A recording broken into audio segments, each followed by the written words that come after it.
les nouvelles technologies ont fait de nous des mutants. C'est ce qu'avance un scientifique, pas n'importe lequel. Il est conseiller auprès de la présidence d'Universcience à Paris. Il est essayiste, prospectiviste. Il s'appelle Joël de René. Et il sera ce soir au Centre européen de la culture à Genève pour sa conférence « Impact des technologies numériques sur la gouvernance en Europe ». Katia Scher l'a interviewé. D'abord, la grande ligne de ce que je vais dire au centre culturel, c'est que la révolution numérique impacte absolument toute l'Europe, dans son ensemble, dans toutes les industries, dans tous les domaines. Et surtout grâce à l'arrivée de la génération Internet, que j'appelle la NetGen, et sa facilité à utiliser tous ces outils de manière transversale, y compris les téléphones portables, les smartphones, les tablettes, etc. Or, c'est un des points importants de mon message, l'Europe n'est pas adaptée du tout à cette révolution. Les structures européennes restent très pyramidales, très verticales, extrêmement complexes. Et donc, je vais essayer d'expliquer dans ma conférence, d'abord, quel est le paysage numérique de l'Europe d'aujourd'hui et de l'Europe dans 10 ans. Et ensuite, j'essaierai de faire des propositions pour que l'Europe puisse s'adapter, passer de ce que j'appelle l'Europe rigide à l'Europe fluide, à cette révolution numérique. Alors justement, comment est-ce qu'on peut passer à une Europe, comme vous l'appelez, plus fluide ? D'abord, pour accepter ce changement, il faut changer de culture. C'est-à-dire que la culture européenne est très cloisonnée, très hiérarchique. C'est une culture des politiques et c'est une culture du marché. C'est pas la culture des gens. C'est pas la culture des rapports des gens entre eux, comme on l'a dans les réseaux sociaux aujourd'hui, comme là les gens de la jeune génération. Donc il faut s'ouvrir à une culture de la fluidité, à des rapports de flux plutôt qu'à des rapports de force. Ceci, c'est la théorie. Et dans la pratique, il est absolument nécessaire de créer une formation numérique au Conseil de l'Europe, créer un conseil consultatif européen du numérique et encadrer la politique de la concurrence par des objectifs politiques. Et il y a beaucoup à faire, notamment pour éviter que les grandes entreprises qui bénéficient de pays européens sans payer de taxes, de toute la publicité qu'ils font et qu'ils expatrient leurs revenus, puissent correspondre à des normes qui font qu'il y a une multi-coopération, une multi-ouverture, plutôt qu'une sorte de colonisation, entre guillemets, de l'Europe par les grands pouvoirs numériques du monde. Donc vous voyez les nouvelles technologies comme un outil d'ouverture. On a pourtant beaucoup reproché à Internet, typiquement, de renforcer l'individualisme. Est-ce que vous pouvez nous expliquer un petit peu cet apparent paradoxe ? Mais c'est exactement le contraire. Les gens qui disent ça sont des gens qui n'ont pas la culture Internet et qui n'ont certainement pas la culture du numérique.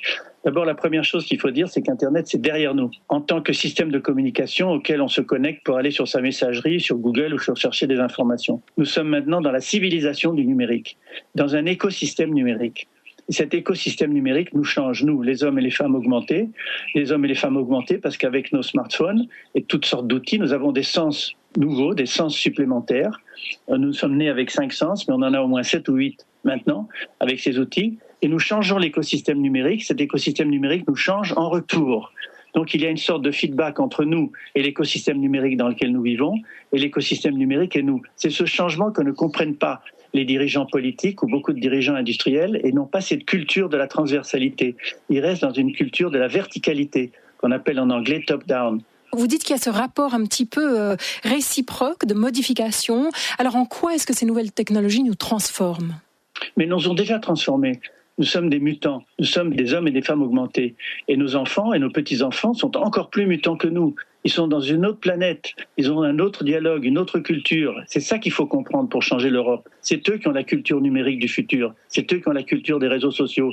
Et tout ce qu'on dit sur eux, qui sont superficiels, qui n'approfondissent pas, qui sont trop légers, qui sont instantanés, qui vivent le temps réel et qui ne vivent pas la profondeur, c'est faux. Il y a les deux, bien entendu, qu'il y a de l'excès parfois, mais il y a aussi un apport fondamental pour comprendre la transversalité des échanges, le partage, la solidarité, la générosité dans l'échange d'informations et dans ce que j'appelle dans ma conférence la coéducation. Vous estimez donc que les nouvelles technologies créent des hommes et des femmes augmentés et des foules connectées en temps réel. Alors, est-ce que ces foules connectées, vous l'avancez, en tout cas, sont susceptibles de résoudre des problèmes complexes plus efficacement que les experts et pourquoi ? Alors, c'est ce qu'on appelle, dans un terme anglo-saxon, le crowdsourcing. C'est-à-dire le fait que des personnes connectées, des experts entre eux, connectés par les réseaux, peuvent résoudre, et moi j'en ai la preuve puisque je suis dans le monde de la recherche, de la veille technologique et de la prospective, plus vite, d'une manière plus approfondie que des experts isolés. Donc tout ceci existe. On a ce phénomène de crowd, va se retrouver aussi dans le financement, qu'on appelle le crowdfunding. En français, le financement collaboratif. Beaucoup de gens donnent de l'argent pour créer des startups, pour créer des nouveaux projets Internet, sans en attendre des dividendes, une rémunération. Maintenant, si on revient sur un plan plus politique, est-ce que vous estimez que ces foules connectées ou ces sociétés collaboratives représentent une espèce de contre-pouvoir et rendent en fait les systèmes plus vulnérables ? Il y a deux choses. D'abord, ce contre-pouvoir est en train de s'affirmer partout dans le monde. Il y a une génération qui se réunit par les réseaux sociaux, qui manifeste parfois dans la rue, qui manifeste très souvent de manière non violente, mais qui est en train d'essayer de montrer qu'ils n'ont plus tellement confiance dans la démocratie représentative, mais qui voudraient une démocratie participative où eux co-construisent leur avenir ensemble. Donc ils apportent maintenant un contre-pied, un contre-pouvoir extrêmement important dont les politiques commencent à se rendre compte.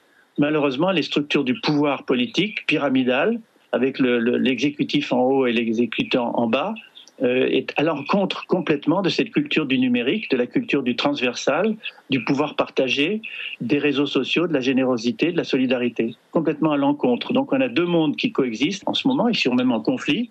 Le monde de cette génération que j'appelle de la culture numérique, de la NetGen notamment, et aussi de personnes plus âgées, bien entendu, qui ont absolument compris l'importance de l'interdisciplinarité et de l'interdépendance dans une vision systémique du monde, et pas seulement dans une vision hiérarchique du monde. Et puis des personnes accrochées à leur pouvoir politique, leur pouvoir industriel, leur pouvoir associatif, leur pouvoir de la recherche, de l'université, qui ont beaucoup de mal à comprendre cette révolution, ce tsunami qui est en train de tout envahir. Alors si on revient quand même un petit peu à l'individu, on voit que les nouvelles technologies ont changé le rapport au corps par l'intégration de nos outils, le rapport au temps, comme vous le disiez, la nouvelle génération est celle du temps réel, c'est l'ère de l'immédiateté. Elles ont changé aussi le rapport à l'espace. Alors est-ce que vous pouvez un petit peu illustrer ces concepts ? Les jeunes nous apprennent qu'on est en train de passer de la société de l'information à la société de la recommandation. Ça aussi, ça les change. Les réseaux sociaux, les moteurs de recherche, l'accès immédiat à l'information, la comparaison des informations, les étoiles qu'on met pour un livre ou pour un film, les étoiles qu'on met pour un expert, quelqu'un on peut avoir confiance en un prospectiviste ou un professeur ou non. Tout ceci permet de changer l'attitude qu'on a face aux gens et face aux informations. Et comme les appelle d'Éric de Kerkhoff, ce grand professeur canadien, il les appelle les têtes vides, les empty heads, parce qu'ils ont sous-traité leur mémoire à Google, ils ont sous-traité la comparaison des informations à leurs réseaux sociaux. Et donc, cette tête peut être vide d'informations parce qu'ils savent les rechercher quand ils en ont besoin. Mais en même temps, cette tête peut se remplir à la fois de passion, d'émotion et de violence. Donc, le rôle des professeurs, des parents, des éducateurs, c'est d'aider à hiérarchiser les informations, à les stratifier, à les intégrer pour leur donner du sens.